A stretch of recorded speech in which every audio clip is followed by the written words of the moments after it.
America और भारत के बीच जो कुछ भी चल रहा है, इन सब के बीच में अब 3 देश आ गए हैं जिन्होंने भारत को एक बड़ा ऑफर दिया है। तो वहीं दूसरी तरफ स्क्रीन पे एक तस्वीर देख रहे हैं और इस तस्वीर में मिलिट्री के कुछ लोग देख रहे हैं जो भारत के साथ बैठकर मीटिंग कर रहे हैं। कौन है ये कजाकिस्तान से आए हैं और ये भारत से बहुत ही खास मांग कर रहे हैं। जानेंगे क्या रूस का सपना सही साबित होने वाला है। जियोपॉलिटिक्स में इस वक्त बहुत चल रहा है। भारत और चीन की बैठक के बाद अब क्या भारत के साथ ट्रेड वार्ता चल रही है या नहीं, उसके बारे में भी जानेंगे। जियोपॉलिटिक्स में बहुत कुछ चल रहा है, हमेशा की तरह जानने को मिलेगा बहुत कुछ, इसलिए वीडियो को अंत तक जरूर देखें। दरअसल ये जो चाइना के साथ रिश्ता बनाना, इसके बाद बहुत सारे लोग हैं जो कह रहे हैं कि नहीं, भारत ने बिल्कुल सही किया। जैसे कि केपी फैबियन ये कह रहे हैं कि भारत ने चाइना के साथ रिश्ते को ठीक करके, नॉर्मल करके बिल्कुल सही किया। अब ये किस दृष्टिकोण से माना जा रहा है? इस दृष्टिकोण से माना जा रहा है कि भारत एक विकासशील देश है और भारत बहुत तरह के सपने लेकर आगे बढ़ रहा है। उसे मैन्युफैक्चरिंग हब बनना है। अगर मैन्युफैक्चरिंग हब बनना है तो उसे रेयर अर्थ मटेरियल भी चाहिए, उसे इलेक्ट्रॉनिक्स भी चाहिए। ऐसे में उसे चाइना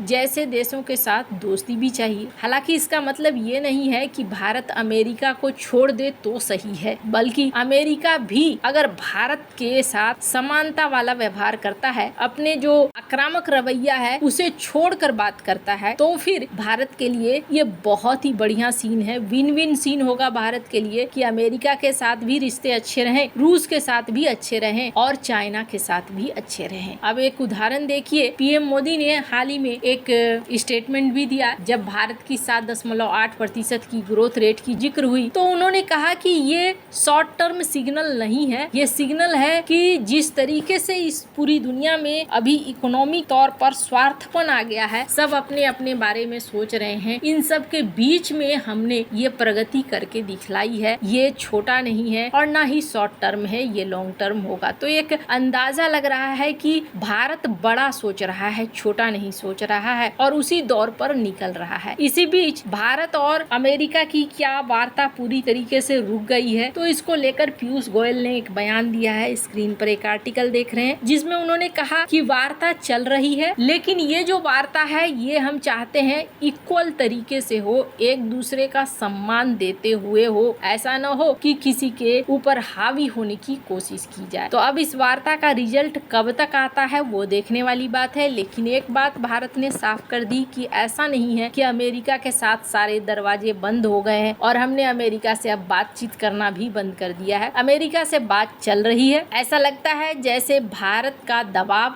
अब धीरे धीरे काम भी कर रहा है। उधर से भी कुछ सॉफ्ट बातें सुनने को मिलने लगी है और ना भी सॉफ्ट बातें हो तो माना जा रहा है कि वहाँ की कोर्ट अब टैरिफ के खिलाफ फैसला ले सकती है, जो निचली अदालत ने लिया है। उम्मीद जताई जा रही है कि उच्चतम न्यायालय भी वैसा ही कुछ फैसला ले सकता है और ऐसे में भारत के साथ खुद ब खुद रिश्ते नॉर्मल हो जाएंगे। अब इसका एक और एग्जाम्पल देखिए, भारत और अमेरिका के बीच में चाहे व्यापारिक तौर पर कुछ भी हो रहा है, लेकिन अलास्का में सैन्य अभ्यास चल रहा है। मैंने पहले भी कहा है, अपने बहुत सारे वीडियोस में इस बात को कहा है कि भारत और अमेरिका के बीच में जो कुछ भी चल रहा है, आप नोटिस करना, सैन्य सहयोग कहीं पर नहीं रुका हुआ है। अभी तक भारत के ऊपर कोई सैन्य प्रतिबंध वगैरह नहीं लगे हैं और न ही युद्धाभ्यास रुका है। दोनों तरफ से यहाँ से भी युद्धपोत आ रहे हैं, जा रहे हैं। उधर भी जो भी डील हुई है इंजन वगैरह की, वो भी नहीं रोकी गई है, वो भी जैसे चल रही थी वैसे ही चल रही है। सिर्फ और सिर्फ एक ही मामला है और वो मामला है उद्योग का, जहां मामला अटक रहा है, ट्रेड का, जहां पर दोनों देश सहमत नहीं हुए हैं। तो उम्मीद है कि भारत और अमेरिका के बीच में एकदम से खराब संबंध नहीं होंगे, लेकिन भारत को अपना रास्ता तो निकालना होगा और इसी बीच भारत का रास्ता सुगम बनाने के लिए खास तौर पर 3 देश देखने को मिल रहा है जो साथ आ रहे हैं। भारत के एक बड़े मार्केट को संभालने के लिए भारत अब चाहता है रूस, ब्राजील, नीदरलैंड और यूरोप के हिस्सों में अपने दवाइयों की बिक्री को बढ़ाए। अभी तक दवाइयों के ऊपर किसी तरीके का टैरिफ नहीं लगा हुआ है, लेकिन अमेरिका का भरोसा नहीं है और सबसे बड़ी बात यह है कि साल 2025 में ही भारत ने अमेरिका को करीब 10.5 बिलियन डॉलर का दवाइयां बेचा है, जो अपने कुल फार्मा निर्यात का 1/3 से अधिक है। तो यहाँ यहाँ पर तुरंत से तो कोई जगह नहीं ले सकता है, लेकिन भारत अब ब्राजील के साथ, रूस के साथ, नीदरलैंड के साथ और यूरोप के कई हिस्सों में अपने फार्मा सेक्टर को बढ़ाने की कोशिश कर रहा है। इसमें रूस भी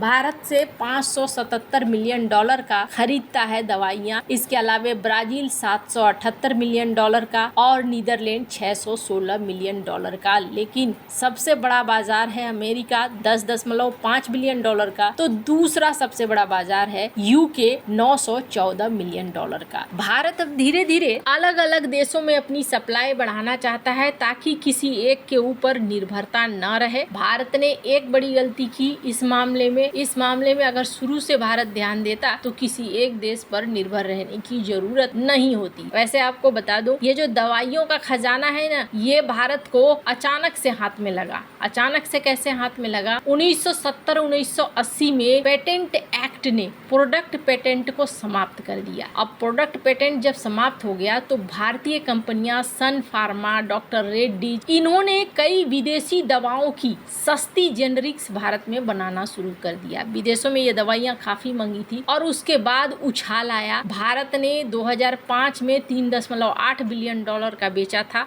और 2010 से 10 बिलियन डॉलर से ज्यादा का बेचना शुरू कर दिया। तो ये भारत के हाथ में एक खजाना हाथ लगा और भारत ने मौके को ठीक से भुनाया था, पर एक ही देश पर ज्यादा आश्रित हो गया। ये भारत के लिए बड़ी गलती हो गई। पर अब जो है सीन बदलता हुआ नजर आ रहा है और इन सब के बीच में मैंने आपको शुरुआत में ये तस्वीर दिखाई और कहा कि रूस का सपना लगता है भारत पूरा करेगा। दरअसल अभी क्या हुआ है, रूस ने भारत को सुखोई 57 के प्रोडक्शन का ऑफर दिया है, जॉइंट प्रोडक्शन का। ठीक वैसे ही जैसे भारत और रूस मिलकर ब्रह्मोस मिसाइलों का प्रोडक्शन करते हैं भारत के अंदर। तो ऐसे में रूस चाहता है कि सुखोई 57 का भी प्रोडक्शन हो और 114 फाइटर जेट भारत इसे खरीदना चाहे तो खरीद सकता है। भारत को ट्रांसफर ऑफ टेक्नोलॉजी होगा और इसके साथ साथ भारत में ही मैन्युफैक्चरिंग होगा। इसका एक फायदा रूस भी देख चुका है। स्क्रीन पर जो तस्वीर आपने देखी उसमें कजाकिस्तान के लोग हैं। कजाकिस्तान के लोग आए हुए हैं भारत और भारत से मदद मांग रहे हैं कि हमारे पास सुखोई 30 SM फाइटर जेट है, आप ऐसा कीजिए, सुखोई 30 MKI प्रोग्राम हमने आपका देखा है, आप हमारे सुखोई के स्क्वाड्रन को एडवांस कर दीजिए। तो अब जरा आप सोचिए, सुखोई जो कि रूसी प्रोडक्ट है, HAL ने इस पर काम करना शुरू किया और आज की डेट में भारत इस लेवल का पहुंच गया है कि भारत रूस के दूसरे कस्टमर्स को भी सर्विसेज दे सकता है। तो ऐसे में भारत और रूस की ये बड़ी साझेदारी होगी, लेकिन इतना आसान नहीं है। भारत के ऊपर अमेरिका प्रतिबंध भी लगा सकता है, जिस तरीके से डोनाल्ड ट्रंप बौखलाए हुए हैं और डोनाल्ड ट्रंप ने इस बात को कहा भी कि भारत हमसे कम खरीदता है हथियार और रूस से ज्यादा खरीदता है। वैसे आपको क्या लगता है, भारत को ऑफर रूस का स्वीकार करना चाहिए या नहीं? कमेंट कर अपनी राय जरूर बताएं। जल्द मिलते हैं अगले वीडियो में नई खबर के साथ।